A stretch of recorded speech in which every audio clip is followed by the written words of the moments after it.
Hello friends, JKMP Bijnor में आपका स्वागत है।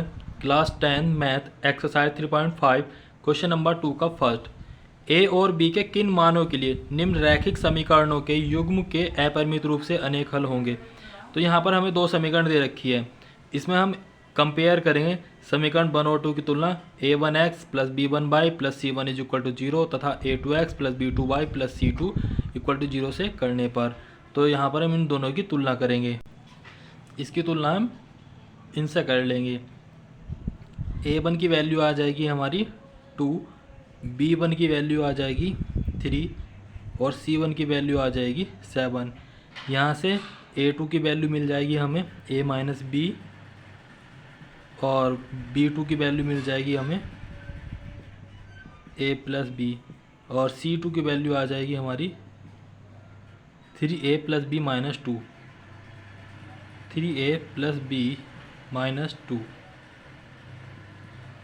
यहाँ से हमें a1 b1 c1 a2 b2 c2 इन सब की वैल्यू मिल गई है। अब देखो क्वेश्चन में कहा था अपरिमित रूप से अनेक हल होंगे, तो रैखिक समीकरणों के युग्म के अपरिमित रूप से अनेक हल होंगे यदि रैखिक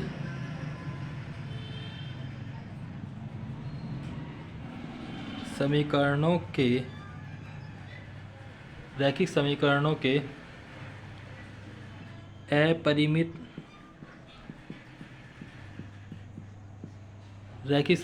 के अपरिमित रूप से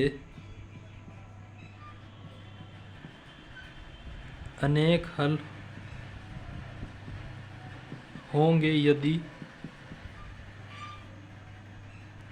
a1 अपॉन a2 इक्वल हो जाए b1 अपॉन b2 और c1 अपॉन c2। रैखिक समीकरणों के अपरिमित रूप से अनेक हल होंगे यदि ये कंडीशन बन जाती है। तो अब ये अपरिमित रूप से अनेक हल होंगे तो इसके लिए हमें ये कंडीशन रखनी ज़रूरी होती है और यहाँ पर हम इसकी वैल्यू पुट कर देंगे। a1 की वैल्यू दिया था हमें 2, a2 की वैल्यू दिया था हमें a माइनस बी, b1 की वैल्यू दिया था 3 और b2 की वैल्यू दी थी a प्लस बी,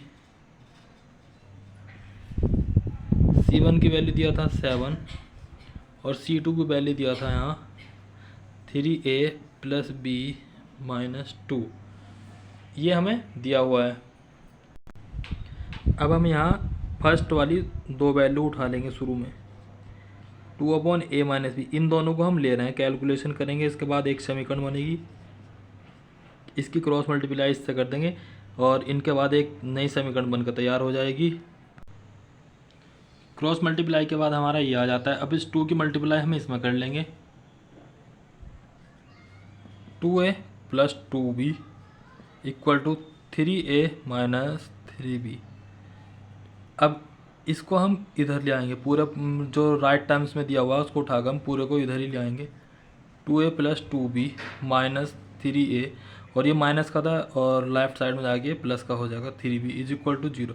इधर हमारा 0 रह गया, 2a में से 3a गया तो माइनस के 1a बचा, 2b प्लस 3b ये हो जाएगा हमारा 5b इक्वल टू 0। ये हमारी समीकरण बन जाएगी 3। अब इसी तरीके से जैसे हमने यहाँ पर किया था, इनमें से शुरू के 2 टर्म्स ले ली थी, अब इन दोनों को ले लेंगे लास्ट वाली को। तो ये दिया हुआ 3 upon a plus b equal to, अब हमने लास्ट के 2 टर्म ले लिए हैं। अब क्रॉस मल्टीप्लाई कर देंगे इसकी इससे और 7 की इससे, तो 3 into 3a plus b minus 2 is equal to 7 से करेंगे, यहाँ हो जाएगा हमारा a प्लस बी। अब 3 की मल्टीप्लाई अंदर कर देंगे, 3 3 जा 9a plus 3b minus 6 equal to 7a plus 7b। इसको हम लेफ्ट टर्म्स को पूरे को उठा, राइट टर्म को पूरा लेफ्ट टर्म में ले आएंगे, इधर 9a plus 3b minus 6 minus 7a, plus का था लेफ्ट में जाके माइनस हो जाएगा, ये प्लस का था ये भी माइनस का हो जाएगा इज इक्वल टू 0। अब 9a में से 7a गया तो हमारा बचेगा 2a, 3b में से 7b गया तो माइनस 4b बचेगा, क्योंकि जब छोटी संख्या में से बड़ी संख्या को माइनस किया जाता है तो माइनस का ही आता है। यहाँ बचा हमारा -6 इज इक्वल टू 0। ये इक्वेशन हमारी 4 बन जाएगी। अब ये दो इक्वेशन हमारी नई बनकर तैयार हो गई हैं। अब इनसे हम बीजगुणन विधि से ए और बी के मान निकालेंगे। इन इक्वेशन से हम ए और बी के मान निकालेंगे बीजगुणन विधि द्वारा।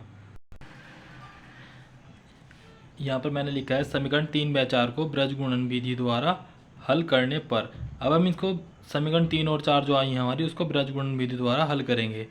तो यहाँ पर देखेंगे समीकरण 3 ये दिया हुआ था -a + 5b is equal to 0, और समीकरण 4 जो हमारी ये बनी थी 4a - 4b - 6 is equal to 0।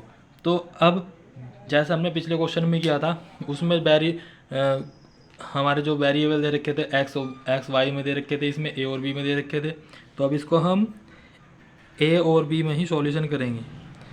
ये ए हो जाएगा और यहाँ पर हम बी रखेंगे और इक्वल टू में यहाँ 1 रखते हैं कांस्टेंट। अब ये दो इक्वेशन दे रखी हैं 3 और 4।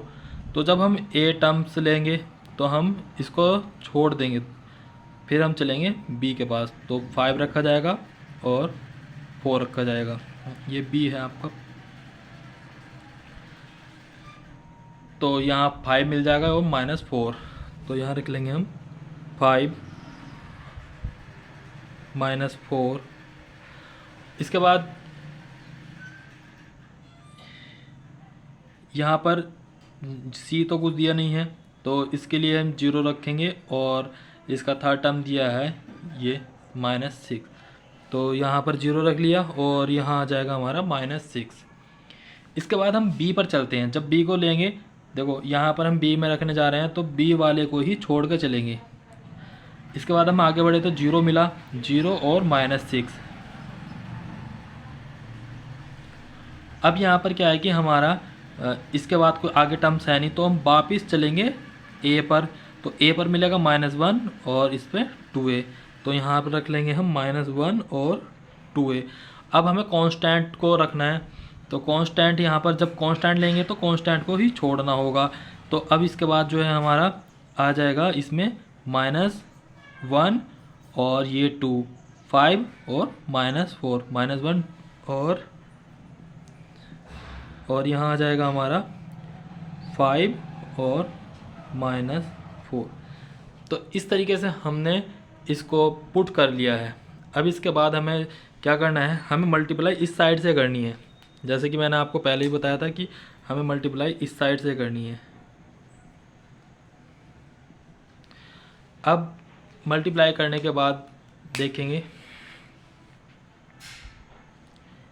ए अपॉन इसकी मल्टीप्लाई से किया तो -5 6 30 हो गया। यहाँ पर हम माइनस फॉर्मूले का अकॉर्डिंग लगाते हैं, तो -4 की मल्टीप्लाई 0 से करेंगे तो 0 ही बनेगा, इक्वल टू बी अपॉन 2 की मल्टीप्लाई 0 से करेंगे तो यहाँ 0 बनेगा। यहाँ फॉर्मूले के हिसाब से माइनस आता है, और -6 की मल्टीप्लाई -1 से करेंगे तो +6 हो जाएगा, इक्वल टू 1 अपॉन -1 की मल्टीप्लाई -4 से करेंगे तो +4। यहाँ फॉर्मूले का माइनस और 2 5 जा 10। अब हमें यहाँ a अपॉन -30 है, -30 में से 0 गया तो -30 ही बचेगा, और इक्वल टू में हमें दिया हुआ है b अपॉन 0 में से -6 गया तो -6 ही बचेगा, इक्वल टू 1 अपॉन 4 में से -10 गया तो -6 बचेगा। अब एक बार तो हमें 1/6 के साथ में इसको रखना, एक बार b को रखना है इसके साथ में, तो इससे हमारी a और b की वैल्यू निकल जाएगी।